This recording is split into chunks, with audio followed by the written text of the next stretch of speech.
चाहे वो गीता के ज्ञान देते समय कुरुक्षेत्र की भूमि में रहे हो, रथ की ध्वजा के ऊपर, क्योंकि बिना हनुमान के राम जी ने कभी लीला की ही नहीं। राम जी जब जब नर लीला करने के लिए इस धरती पर आए हैं, तब तक बिना हनुमान के उनकी नर लीला पूरी नहीं हुई, क्योंकि दुनिया चले ना श्री राम के बिना और राम जी चले ना हनुमान के बिना।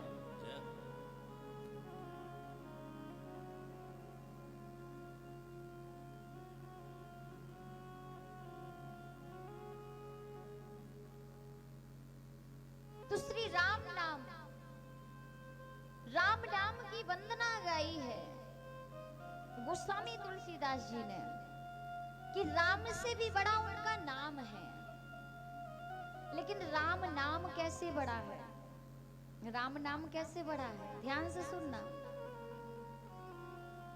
एक बार राजा सुकंत, संतों की सभा लगी हुई थी और संतों का दर्शन करने के लिए पर्वत पर जा रहे थे। इतने में नारद जी मिल गए और सुकंत जी का मार्ग रोकने लगे।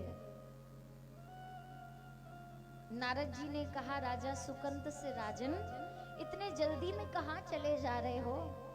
सुकंत ने कहा, महाराज संतों की सभा लगी हुई है पर्वत पर और मैं संतों का दर्शन करने के लिए जा रहा हूं। नारद जी ने कहा, जा तो रहे हो, लेकिन मेरी एक बात याद रखना। क्या? बोले, संतों की सभा में एक से एक बड़े बड़े धुरंधर, ज्ञानी, प्रतापी, तेजस्वी संत बैठे होंगे। तुम सबको बारी बारी से प्रणाम करना, लेकिन उस संतों की सभा में राम जी के गुरु विश्वामित्र जी बैठे होंगे, तुम उन्हें प्रणाम मत करना। नारद, नारद का अर्थ क्या है? नारद, जिसकी बात को जीवन में कोई रद्द ना कर पाए, वही तो नारद है। और जब भी भगवान को कोई लीला करनी होती है तो नारद चले आते हैं। अब भगवान को एक लीला करनी थी तो नारद को भेज दिया। अब नारद ने क्या लीला की? सुकंत से कहा, बोले तुम सबको प्रणाम करना, लेकिन गुरु विश्वामित्र को प्रणाम मत करना। सुकंत ने कहा, ठीक है महाराज। अब जैसे ही सुकंत पर्वत पर पहुंचे, बारी बारी से सबको एक एक करके प्रणाम करने लगे, प्रणाम करने लगे। लेकिन जब गुरु विश्वामित्र की बारी आई तो आज सुकंत ने सबको प्रणाम किया, लेकिन गुरु विश्वामित्र को प्रणाम नहीं किया। सबको प्रणाम किया, लेकिन गुरु विश्वामित्र को प्रणाम नहीं किया। आज जब एक संत का अपराध हुआ, संत का अपमान हुआ, अपमान की ज्वाला में जलते हुए गुरु विश्वामित्र जी जब अयोध्या पहुंचे और जोर जोर से सिंह गर्जना करते हुए राम जी को पुकारने लगे, राम राम राम। जैसे ही छोटे सरकार लक्ष्मण लाल जी उठकर आए, बोले, गुरुदेव गुरुदेव, भैया सो रहे हैं, भैया सो रहे हैं। गुरु जी ने कहा, सो रहे हैं? अरे जिस नगर का राजा अगर सो रहा हो, उस नगर में आए दिन संतों का अपमान होना ये तो निश्चित बात है, गुरुओं का अपमान होना ये तो निश्चित बात है। राजा ही अगर सो जाए तो वहां संतों की रक्षा कैसे हो पाएगी? जैसे ही राम जी के कानों में गुरुदेव की आवाज पहुंची, आज राम जी रघुनंदन उठकर खड़े हो गए और जैसे ही राम जी गुरुदेव के चरणों में आए, साष्टांग लेट गए, प्रणाम किया। और जैसे ही राम जी ने पूछा, गुरुदेव क्या हुआ? आज राम जी पूछने लगे, गुरुदेव क्या हुआ? तो गुरुदेव सिंह गर्जना करते हुए बोले, बोले राम राघव, तुम्हें तो ये पूछना चाहिए कि क्या नहीं हुआ। राम जी ने कहा, गुरुदेव बात क्या है?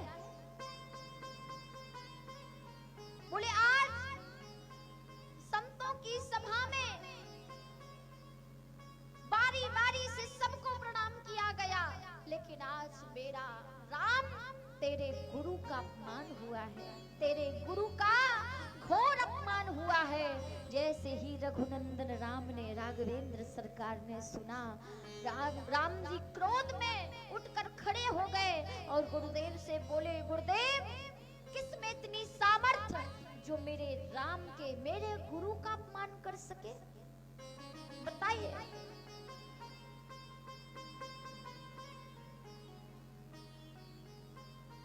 गुरुदेव ने कहा, राम इस नगर के जो राजा हैं, सुकंत, राजा सुकंत ने मेरा अपमान किया, बारी बारी से सब संतों को प्रणाम किया, लेकिन मुझे प्रणाम नहीं किया।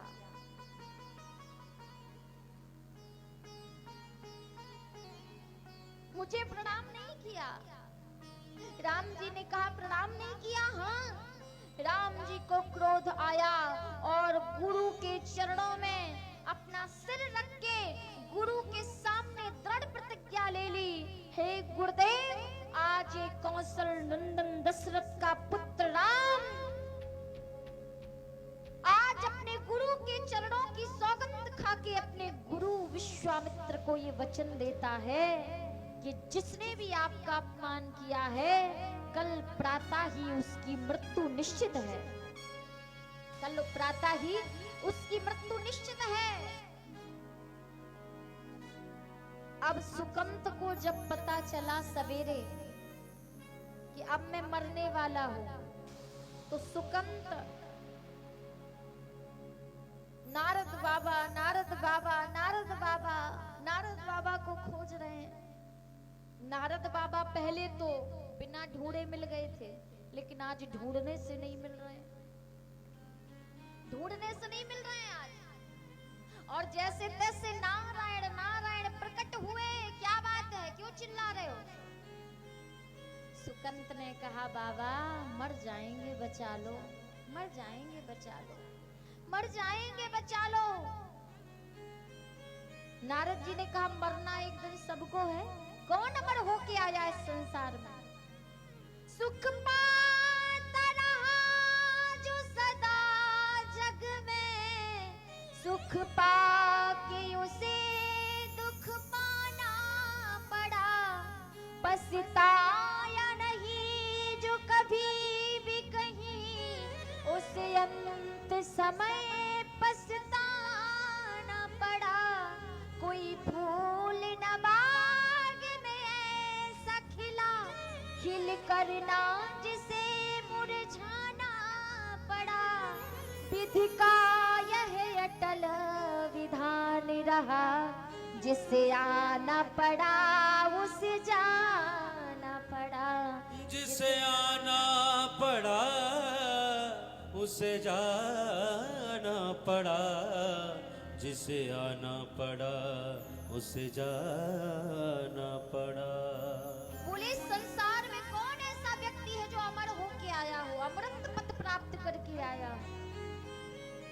मरना एक दिन सबको है, जाना एक दिन सबको है, फिर तुम मृत्यु से क्यों घबरा रहे हो? सुकंत ने कहा, महाराज मर जाएंगे, बचा लो, मर जाएंगे, बचा लो, अब तो बचा लो। आप तो संत हैं महाराज, और संत की शरण में जो भी आता है, संत उसे शरणागति देते हैं, अपनी शरण में लेते हैं। क्यों? क्योंकि संत हृदय नवनीत समाना, संतों का हृदय माखन से भी ज्यादा कोमल होता है। और जब इंद्र के पुत्र जयंत को भगवान श्री राम का चक्र जब मारने के लिए दौड़ा, तो उस वक्त भी तो आपने सुदर्शन चक्र से जयंत की प्राणों की रक्षा की थी। नारद देखा विकल जयंता, लाग दया कोमल चित संता। आप तो संत हैं, आपका स्वभाव दयालु है, कृपालु है, महाराज कृपा करें।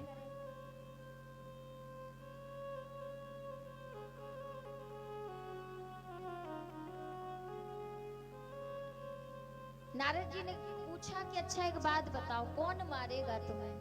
क्या पूछा? कौन मारेगा तुम्हें? तो सुकंत कहने लगे, बोले राम जी। कौन मारेगा? राम जी। अच्छा, बोले नारद जी ने सुना कि राम जी मारेंगे तो सुकंत नारद जी भी चक्कर में पड़ गए। नारद जी ने कहा अरे भैया राम के हाथों मर रहे हो, कितने ज्यादा भाग्यशाली हो, बड़ भागी हो। क्योंकि लोग जन्म जन्मांतर तक, कल्प कल्पांतर तक, युग युगांतर तक तपस्या करते हैं, लेकिन फिर भी वह राम के हाथों नहीं मरते। लेकिन आज तो तुम बिना जप तप दान यज्ञ धर्म बिना श्री राम के हाथों मर रहे हो, तुम्हें तो सौभाग्य मानना चाहिए। भगवान के हाथों मर रहे हो, मरोगे नहीं तर जाओगे। सुकंत ने हाथ जोड़कर याचना की, महाराज मैं मरना नहीं चाहता, बचा लो, आपकी शरण में आया हूं, मेरी रक्षा करो।